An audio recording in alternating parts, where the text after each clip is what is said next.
The palace of emerald stones stood in the heart of the empire like a jewel carved by the gods. Its walls, tall and unyielding, touched the clouds, and its golden gates blinded the eyes of those who dared to look too long. To the world outside, it was a place of splendor, music, perfumes, and riches beyond imagination. But behind those walls lay secrets carved in shadows and cries that never reached the ears of the free. The most feared of them all was the chamber whispered about by slaves and guards alike, the Forbidden Chamber. It was said that once a woman entered those doors, she never returned. Some claimed she was swallowed by the luxury, turned into a shadow of herself, existing only to satisfy the king's endless hunger for power. Others whispered that the women simply vanished, as though the chamber devoured them whole.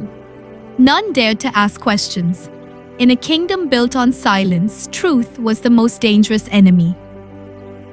Among those taken to the palace was a young woman named Leila. She came from a small village at the empire's edge, a place of wheat fields and quiet streams. Her life had been simple, helping her father in the fields, laughing with her younger brother, dreaming of a future where her choices were her own.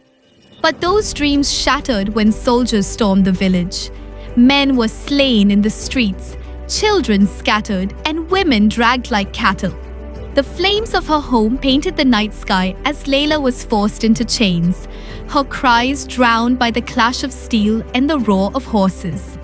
When she first entered the palace, her eyes stung with disbelief. Chandeliers dripped with crystals, corridors stretched endlessly with polished marble floors, and the air was thick with incense. Servants moved like shadows, never raising their heads, as if their lives belonged to the stones themselves. For many women, the grandeur was enough to silence rebellion, to make them bend. But for Leila, the beauty was only a cruel reminder of what she had lost. She learned quickly of the Forbidden Chamber. By day, it was locked, guarded by spears, its doors carved with patterns of serpents devouring birds. By night, the doors opened and women were taken in. None spoke of what happened inside, for those who dared never returned. Whispers said that the chamber was the true throne of the king, where he exercised his will not with laws, but with chains and fear. Leila listened. She watched. She waited. And in the silence of those halls, she began to plan. It was an old servant woman who first dared to speak to her. Bent with age, her eyes still carried the weight of wisdom. "Child," she whispered, "this place eats hope. Do not fight. Survive, and maybe you will live longer than the rest." But Leila's blood burned. "If this place eats hope," she replied, "then I will be the thorn it cannot swallow." Within the chamber, she met others. Each woman carried a story carved in pain. A princess stolen from her homeland, offered as tribute to prevent war. A mother torn from her children, her tears swallowed by the silence of the walls. A dancer promised riches, only to find herself a prisoner in silk chains.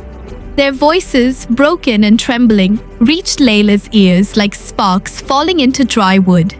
She began to speak to them of freedom, of nights beyond the palace walls, of the lives they might reclaim if only they had the courage to rise. Fear was the strongest chain, but little by little it began to weaken. They spoke in whispers during the night, plotting in shadows, careful to hide their intentions behind lowered lashes and practiced silence. They made allies among the slaves who carried food and wine, bribing them with kindness in a place where kindness had no price. They studied the guards, their routines, the moments when wine dulled their eyes and arrogance made them careless. The plan was dangerous, fragile as glass, yet it was all they had. Leila knew there would be blood. She knew some of them would not live to see the sun rise, but freedom was worth more than breath itself. The night of reckoning came during a grand festival. The king, drunk on victory from a recent conquest, demanded a feast that shook the palace walls with music and laughter. The guards, drunk on wine, staggered in their posts. The forbidden chamber filled once more, women summoned like lambs before the butcher. But this night, they were not lambs. Hidden beneath silks, Leila and the others carried what little weapons they had smuggled. Knives stolen from kitchens, shards of glass, sharpened hairpins. Their hearts pounded not with fear, but with fury. When the chamber doors closed and the guards turned their backs, the women struck. Cries erupted.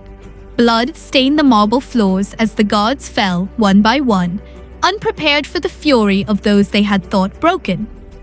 The air filled with the sound of chains shattering, of voices raised not in screams but in war cries. For the first time, the forbidden chamber echoed with resistance. Leila led them through the corridors, her memory guiding them along the paths she had studied in silence. The palace was a maze, but desperation gave them wings. Alarms rang. More guards rushed forward, blades drawn, but the women fought like storm winds, their desperation sharper than steel. Some fell, their bodies left behind on the cold marble, but the others pressed on, their tears fueling their rage. They reached the outer wall just as dawn broke, painting the sky in gold and crimson. Freedom was so close they could taste it. But the final gate stood before them, iron and unyielding. Behind them, soldiers thundered closer. For a moment, despair threatened to crush them. Then Leila seized a fallen torch and pressed it to the gate's wooden beams. Fire roared, devouring the barrier with hungry flames. Smoke filled their lungs, but hope drove their feet forward. One by one, they spilled out into the world beyond. The fields stretched wide, the horizon endless, the wind carrying the scent of freedom. For the first time in years, they felt the earth beneath their feet not as prisoners, but as women reborn. Their journey did not end there. Days of hunger, thirst, and exhaustion followed as they fled the king's wrath. Some could not endure and were buried along the way, their graves marked only by stones and whispered prayers. But those who survived reached the borders of the empire, stumbling into the camp of a nomadic tribe. The tribe's leader, a man hardened by battle yet softened by wisdom, listened as Leila told their tale. His face darkened at the horrors they had endured. "You are safe here," he said. "No king's hand shall touch you again." For the first time, the women rested without fear. Leila stood beneath the open sky, her eyes lifted to the stars. She thought of those who had fallen, of the countless voices silenced in the forbidden chamber. She whispered a vow into the night. "This freedom will not die with us. I will carry it forward. For every woman still chained, for every soul crushed beneath the weight of tyranny, I will be their voice." The palace of emerald stones remained, its walls gleaming in the sun, its secrets buried beneath lies. The king continued his reign, but whispers spread across the land. Whispers of women who had defied him, who had turned chains into weapons and fear into fire. Whispers of the forbidden chamber that had once devoured hope, but was now scarred by rebellion. Centuries later, the story still lived. It traveled across borders, across tongues, carried by poets and mothers, sung in lullabies and carved in songs of resistance. For though the palace crumbled into dust and the king's name faded into forgotten scrolls, the story of Leila and her sisters endured. It was not a tale of queens or crowns, but of courage, of women who chose to fight rather than bow, of freedom wrestled from the jaws of despair.